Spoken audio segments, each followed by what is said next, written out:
ఉపాధి హామీ పథకం అన్నటువంటిది మొదట్లో పని లేని వాళ్ళకి పని కల్పించడం. ఏడాది మొత్తం మీద ఒక పంట పండే ఏరియాల్లో 100 రోజులు పని ఉంటది. కూలీలకి, రైతు కూలీలకి.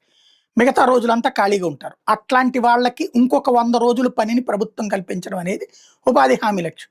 అదే 200 రోజులు ఉండే చోట ఒక 50 రోజులు, 100 రోజులు ప్రభుత్వం కల్పించడం అన్నటువంటిది ఒక కాన్సెప్ట్ నడుస్తూ వచ్చింది.